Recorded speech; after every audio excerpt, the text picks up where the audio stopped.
ब सदियों पुरानी तारीख़ी मस्जिद मस्जिद पीर जो ॻोठ शिकारपुर ज़िले जी सभ खां क़दीम ऐं तारीख़ी मस्जिद आहे, जंहिंजी अॾावत ऐं तामीर जा मिसाल सॼी सिंध में थोरा ई मिलंदा।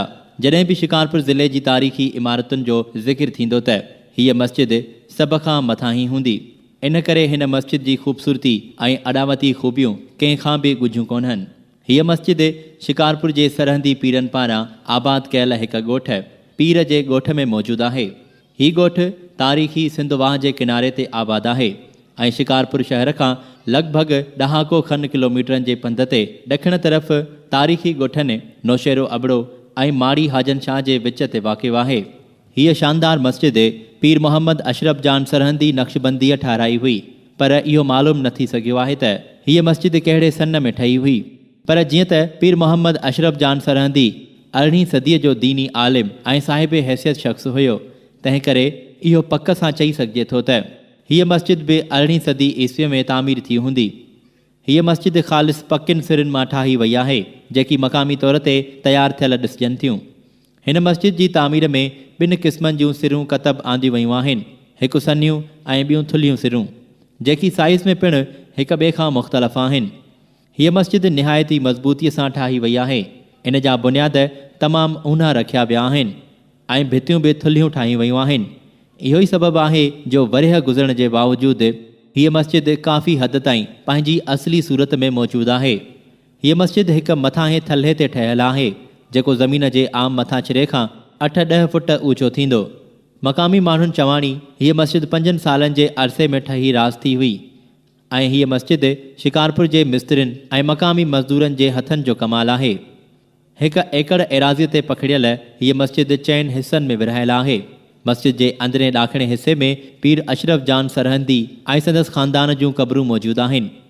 मस्जिद जे ॿिए हिसे में हिकु वॾो आगुर आहे, जिते सवे नमाज़ी नमाज़ अदा करे सघनि था, जॾहिं त मस्जिद जो 3हों हिसो इन जो अंदरियों मुखिया हाल आहे, जेको मुस्ततील शक्ल में आहे, ऐं 4थे हिसे में मदरसे वारो हाल आहे।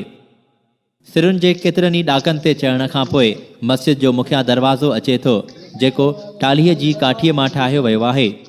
इन महिराबी दरवाज़े ते गुल ॿूटा, वलियूं ऐं मुख़्तलिफ़ डिज़ाइनुनि जी उकर ऐं 6 पतनि वारा गुल उन दौर जे कारीगरनि जी महारत ऐं ज़ौक़ जो ॾसु ॾियनि था। इन मुखिया दरवाज़े मथां हिकु वॾो गुंबज़ पिणु ठहियलु आहे।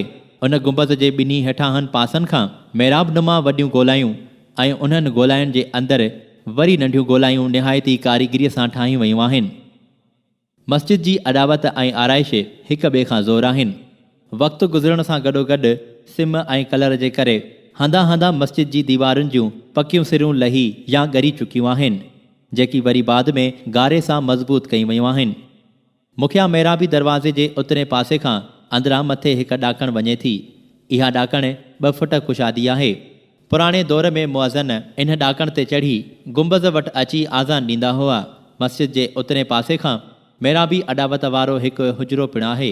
इन हुजरे जी छित हिन वक़्तु किरी पई आहे ऐं भितियूं बि ज़बून हाल थी वयूं अथसि। इहा अॾावत जी इज़ाफ़ी ख़ूबी चइजे त इहो सॼो हुजरो या हाल ऊन्हारे में थधो ऐं सियारे में गरम रहंदो हो, जंहिंजो असुलु सबबु 4 खां 5 फुट वेकिरियूं भितियूं हो।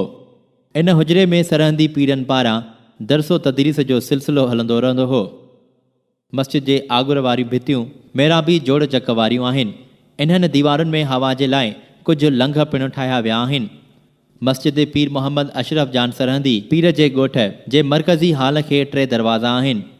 इन हाल में गुंबज़नि जा अंदरियां हिसा बि घणो नुमाया नज़र अचनि था। हिन मस्जिद खे 3 आलीशान गुंबज़ हुआ। विच में हिकु वॾो गुंबज़ आहे ऐं उन जे ॿिन्ही पासनि खां 2 नंढा गुंबज़ हूंदा हुआ, जिन मां हाणे हिकु किरी पियो आहे। अंदरां इहे 16 कुंडाइती बनावट रखंदड़ गुंबज़ गारे मां ठहियल आहिनि ऐं हाणे उन्हनि जे मथां सीमेंट जो अस्तर कयो वियो आहे।